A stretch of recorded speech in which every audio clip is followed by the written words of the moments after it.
रोते हुए कहता है, दाई माँ। इसी चीख के साथ चैटर्जी और अरबिंदो अपने अतीत की यादों में से बाहर आ जाते हैं। इस वक्त वो दोनों जंगल के अंदर थे। एक ही पल में उन दोनों को बचपन में साथ बिताए हुए पल याद आ गए थे। चैटर्जी को याद आ जाता है कि बचपन में जिस बच्चे ने उसको दाई माँ से छुटकारा दिलवाया था वो कोई और नहीं बल्कि अभिमन्यु था, जो इस वक्त उसके सामने खड़ा हुआ था। अभिमन्यु और चैटर्जी दोनों ही एक दूसरे को एकटक देखे जा रहे थे।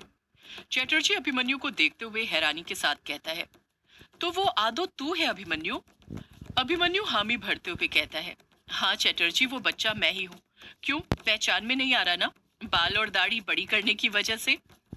चैटर्जी अभिमन्यु को देखते हुए कहता है, हाँ अभिमन्यु, मैं तुझे पहले पहचान नहीं पाया था, पर अब मैं तुझे पहचान गया हूँ। तू ही मेरा बचपन का आदो है, जिससे मुझे बचपन में कार्तिक पुजारी जी ने मिलवाया था। अभिमन्यु चैटर्जी का आदर करते हुए हाँ में अपना सिर हिला देता है। चैटर्जी कुछ सोचते हुए फिर अभिमन्यु से पूछ पड़ता है, मैं तो तुझे पहचान नहीं पाया था, पर तेरी बातों से ऐसा लगता है जैसे तूने मुझे पहले ही पहचान लिया था। अभिमन्यु हामी भरते हुए कहता है, हाँ चैटर्जी, मैंने तो तुझे उसी दिन पहचान लिया था जिस दिन मैंने तुझे पहली बार देखा था। चैटर्जी तुरंत पलटकर अभिमन्यु से पूछता है, अगर तूने मुझे पहले ही पहचान लिया था तो तूने मुझे कभी ये बात याद क्यों नहीं दिलाई? क्यों नहीं बताया कि तू मेरे बचपन का आदो है? अभिमन्यु चैटर्जी के सवाल का जवाब देते हुए कहता है, मुझे लगा तू सब कुछ भुलाकर बहुत आगे बढ़ गया है, अपने बीते कल को बहुत पीछे छोड़ चुका है, इसी वजह से मैंने तुझे कुछ नहीं बताया। अभिमन्यु कुछ हिचकिचाहट के साथ कहता है, अब एक वजह और थी जिस कारण मैंने तुझे कुछ नहीं बताया। चैटर्जी तुरंत पूछ पड़ता है, एक और क्या वजह थी? अभिमन्यु अभी भी हिचकिचाते हुए ही धीरे धीरे कहता है, तुझे वो रात याद है जब मैंने तेरी आंखों के सामने दाई माँ का कंकाल जलाकर उनको मुक्ति दिलाई थी? चैटर्जी कुछ नाराजगी के साथ कहता है, मैं वो रात कैसे भूल सकता हूँ अभिमन्यु? उस रात तूने मुझसे मेरी सबसे अजीज चीज छीनी थी, एक ऐसी चीज जो मेरे लिए सबसे अनमोल थी। अभिमन्यु फिर बोल पड़ता है, उस रात दाई माँ का कंकाल जल रहा था तो उनकी दर्द से कराती हुई चीखों को सुनते हुए ही तू बेहोश हो गया था, और फिर तेरे बेहोश होने के बाद मैं ही तुझे वापस घर ले गया था। अगली शाम को जब तू होश में आया था तो होश में आने के बाद भी तू मुझे ही दोषी ठहरा रहा था। तू मुझे अपना दुश्मन मान रहा था। तुझे यही लगता था कि मैंने तुझे दाई माँ से अलग किया है। पुजारी जी के समझाने पर भी तू समझ नहीं रहा था। तू तो उस वक्त भी मुझे मारने के लिए दौड़ने लग गया था। वो तो पुजारी जी ने तुझे मुझसे दूर किया था, वरना तू तो उसी रात मुझे मार देता। चैटर्जी खामोशी के साथ सारी बातें सुनता रहता है, बीच में कुछ नहीं कहता है। अभिमन्यु अपनी बात आगे जारी रखते हुए फिर बोल पड़ता है, जब तू सालों बाद यहाँ पर आया तो उस वक्त घाट पर जो शिकार हो रहे थे उनका गुनहगार तो युग को मान रहा था। कहीं पुरानी बातें याद करके ये सोच कर कि तुझे दाई माँ का बदला लेना है, तू मुझे और मेरे दोस्तों से बदला ना लेने लग जाए, इसी वजह से मैंने तुझे कुछ नहीं बताया। चैटर्जी कहता है, तूने ये कैसे सोच लिया अभिमन्यु कि मैं अपने काम के बीच में अपनी निजी जिंदगी को आने दूंगा? मैं इतना भी गया गुजरा नहीं हूँ। वैसे भी तू मेरा दुश्मन ना पहले था ना अब है, जो मैं किसी बात का तुझसे बदला लूं। अभिमन्यु तुरंत पलट कर कहता है, पर बचपन में तो तू मुझे अपना दुश्मन ही समझ रहा था ना? तू तो ये बात मानने के लिए तैयार ही नहीं था कि दाई माँ को मुक्ति दिलाकर मैंने सही किया है। चैटर्जी कुछ चिढ़ते हुए कहता है, बचपन में क्या, मैं तो अभी भी ये बात मानने के लिए तैयार नहीं हूँ अभिमन्यु कि तूने दाई माँ के साथ जो किया था वो सही था। अभिमन्यु भी चिढ़ते हुए कहता है, फिर तो मैंने अच्छा ही किया तुझे बचपन की बातें याद न दिलाकर, वरना तू मुझसे और मेरे दोस्तों से जरूर बदला लेता, क्योंकि तू तो बड़ा हो गया, पर तेरे अंदर अभी भी जरा सी भी समझ नहीं है। तू जानता ही नहीं क्या सही है क्या गलत। चैटर्जी तुरंत पलट कर कहता है, मैं अच्छे से जानता हूँ अभिमन्यु क्या सही है क्या गलत। मैं मानता हूँ कि ये बात सच है कि तूने मुझे दाई माँ के वश से छुड़वाया था, पर यह बात भी उतनी ही सच है कि तूने मुझे दाई माँ से अलग कर दिया था। तुझे उन्हें मुक्ति नहीं दिलानी चाहिए थी। अभिमन्यु कहता है, मतलब तू अभी भी यही सोचता है कि उस रात मैंने जो भी किया था गलत किया था? चैटर्जी एक लंबी आह भरते हुए कहता है, तूने मेरा पुतला जलाकर तो सही काम किया था, पर दाई माँ को मुक्ति दिलाकर बहुत गलत किया था। तुझे उनका कंकाल नहीं जलाना चाहिए था।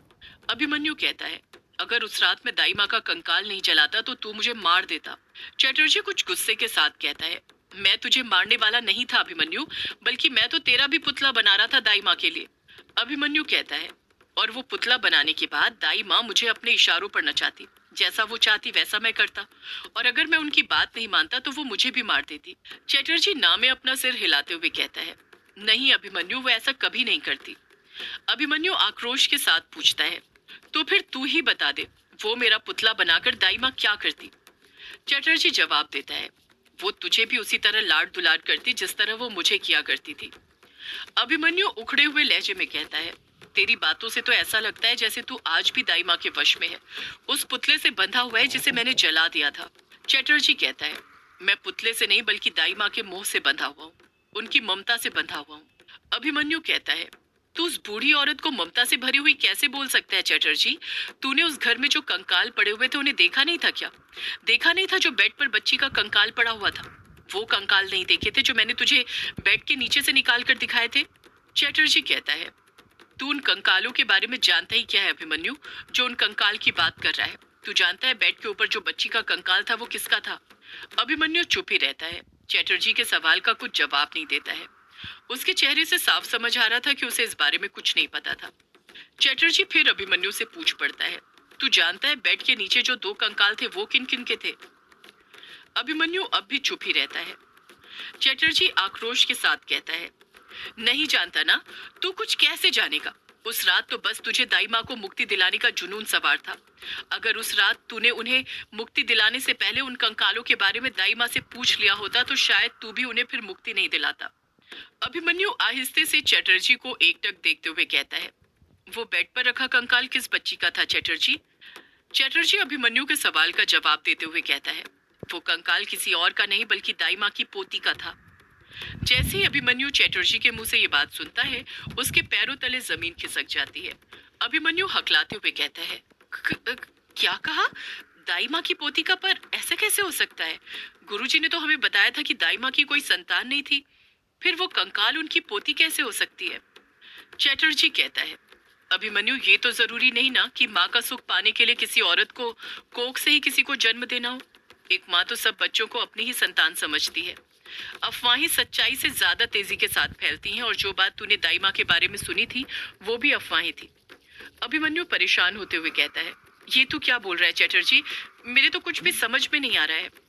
चटर्जी तुरंत बोल पड़ता है, ये बात सच है कि दाई माँ की कोई औलाद नहीं है, पर यह बात झूठी है कि दाई माँ को कभी औलाद का सुख नहीं मिला। चटर्जी एक गहरी सांस अपने सीने के भीतर भरता है और अभिमन्यु को सब कुछ अच्छे से बताते हुए कहता है, तुझे तो ये बात पता ही होगी कि जब दाई माँ के वश से मैं निकल गया था तो पुजारी जी ने कहा था कि मुझे उस गांव में ही नहीं रहना चाहिए। इसलिए चाचा चाची मुझे अपने बच्चों के साथ शहर लेकर आ गए थे और फिर मेरी आगे की पढ़ाई वहीं पर हुई। लेकिन एक रात ऐसी नहीं गुजरी जिस रात मुझे दाई माँ की याद ना आई हो। दाई माँ की यादें और उनकी दुआएं हर वक्त मेरे साथ थी। ये उनकी दुआओं का ही असर था कि बड़े होने पर मेरी पुलिस में नौकरी लग गई, लेकिन नौकरी ज्वाइन करने से पहले मैं मायोंग आया था। अभिमन्यु चटर्जी को बीच में टोकते हुए कहता है, तू मायोंग वापस आया था, पर क्यों चटर्जी? चटर्जी कहता है, कैसे ना आता अभिमन्यु, हम कितने भी बड़े आदमी क्यों ना बन जाएं पर अपनी जन्मभूमि को कभी नहीं भूल पाते हैं। और मैं भी अपनी जन्मभूमि को कभी नहीं भूल पाया था, इसलिए मैं मायोंग वापस आया था। पर मायोंग आने के बाद पता नहीं क्या चीज थी जो मुझे दाई माँ के घर की तरफ खींचे जा रही थी। और जब मैं वहां पर गया तो बेड पर रखा उस बच्ची का कंकाल और बेड के नीचे रखे आदमी औरत के वो 2 कंकाल उस वक्त भी वहीं पर रखे हुए थे, जो मुझसे बार बार ये सवाल कर रहे थे कि आखिर वो कौन थे। मैं खुद उन कंकालों के बारे में पता करना चाहता था, इसलिए पहले मैंने दाई माँ के बारे में पता किया। उस अस्पताल में गया जहाँ पर दाई माँ नर्स का काम किया करती थी। जब मैं उस अस्पताल में गया तो मुझे पता चला कि दाई माँ के पति ने उन्हें छोड़ दिया था। उनका पति उन्हें छोड़कर भाग गया था, क्योंकि ये बात सच थी कि दाई माँ कभी माँ नहीं बन सकती थी। अभिमन्यु फिर चटर्जी को बीच में टोकते हुए बोल पड़ता है, इसी वजह से दाई माँ ने आत्महत्या कर ली थी चटर्जी, और उनकी आत्मा भटकने लग गई थी। चटर्जी ना में अपना सिर हिलाते हुए कहता है, नहीं अभिमन्यु, दाई माँ ने इस वजह से आत्महत्या नहीं की थी। मैंने कहा ना यह अफवाह है। अभिमन्यु फिर पूछता है, फिर सच क्या है? चटर्जी जवाब देता है, सच ये है कि जब दाई माँ का पति उन्हें छोड़कर चले गया तब भी वो टूटकर बिखरी नहीं थी। वो एक स्वाभिमानी औरत थी। अपने पति के जाने के कुछ सालों बाद ही उन्होंने एक बच्चे को अनाथ आश्रम से गोद लिया। आखिर चाहती तो माँ का सुख ही थी ना, तो जरूरी थोड़ी है कि वो उनका ही खून हो। एक औरत के लिए तो बच्चा बच्चा ही होता है, अपना हो या पराया। दाई माँ ने उस बच्चे को बहुत ज्यादा प्यार किया था, खूब लाड प्यार से पाल पोस कर बड़ा किया था। बड़े होने के साथ ही उसकी शादी भी कराई और शादी के 1 साल बाद ही उनके बेटे को एक बेटी की प्राप्ति हुई। पर दाई माँ का जो लड़का और बहू थे उन्हें बेटी बिल्कुल पसंद नहीं थी। उनके लिए लड़का ही सब कुछ था, इसलिए उन्होंने उस बेटी को दाई माँ को सौंप दिया था और खुद शहर चले गए थे नौकरी करने के लिए। दाई माँ के बेटे बहू ने भले ही उनकी बेटी का साथ छोड़ दिया था, पर दाई माँ ने अपनी पोती का साथ कभी नहीं छोड़ा। उन्होंने अपनी पोती को अपने बेटे से ज्यादा प्यार दिया था। दाई माँ अपनी पोती की सारी ख्वाहिशें पूरी करती थी। खूब लाड प्यार से पाला, जिसे वो बिटिया रानी कहकर पुकारा करती थी। जैसे ही चटर्जी ये बात बोलता है, अभिमन्यु समझ जाता है कि उस रात क्यों दाई माँ बार बार उसे बिटिया रानी बोलकर पुकार रही थी। असल में वो चटर्जी को अपनी बिटिया रानी समझ रही थी। चटर्जी अपनी बात को आगे जारी रखते हुए कहता है, पर कुछ सालों बाद ही दाई माँ का बेटा और बहू वापस आ गए अपनी बच्ची को अपने साथ ले जाने के लिए। अभिमन्यु अपनी दोनों भवें ऊपर उठाते हुए हैरानी के साथ कहता है, अपनी बच्ची को लेने के लिए वापस आ गए, पर क्यों? चटर्जी कहता है, क्योंकि दाई माँ की बहू अब दोबारा कभी माँ नहीं बन सकती थी। इस वजह से अब उन दोनों को संतान क्या होती है उसका एहसास हो गया था। यही कारण था कि वो अपनी बेटी को अब अपने पास रखना चाहते थे, शहर ले जाना चाहते थे। पर दाई माँ की पोती को अपनी दाई माँ से इतना ज्यादा लगाव हो गया था कि वो उनका साथ नहीं छोड़ना चाहती थी। दाई माँ ने तो अपने बेटे बहू से कहा भी था कि वो उन्हीं के साथ गांव में रुक जाए या फिर उसे भी अपने साथ शहर ले जाए। वो अपनी पोती के बिना नहीं रह सकती, पर दाई माँ का बेटा सिर्फ अपनी बेटी को लेने के लिए आया था, अपनी माँ को नहीं। उसके बेटे बहू के लिए तो वो एक बूढ़ी औरत थी जो अब किसी काम की नहीं थी। इतना कहकर चटर्जी खुद चुप हो जाता है। अभिमन्यु हड़बड़ाहट के साथ तुरंत पूछ पड़ता है, फिर क्या हुआ चटर्जी? चटर्जी जवाब देता है, फिर क्या होना था अभिमन्यु? एक दो दिन इसी बात को लेकर दाई माँ, उनका बेटा और उनकी बहू के बीच बहुत बहस चली। पर दाई माँ के समझाने पर भी उनका बेटा बहू उनकी बात मानने के लिए तैयार नहीं थे। उसी बीच दाई माँ की पोती की तबीयत खराब हो गई, इतनी ज्यादा कि वो बेड से उठ तक नहीं पा रही थी।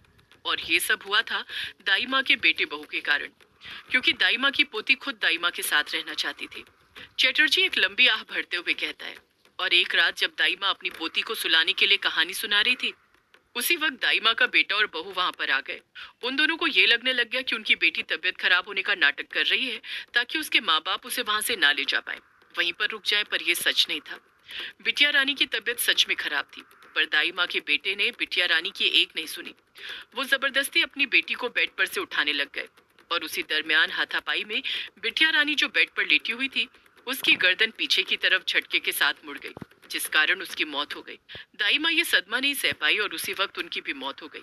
और मरने के बाद जब दाई माँ की आत्मा भटकी, तो सबसे पहले उन्होंने खुद अपने हाथों से अपने बेटे और बहू को मार दिया, क्योंकि वो अपनी बिटिया रानी की मौत का जिम्मेदार उन्हीं को मानती थी।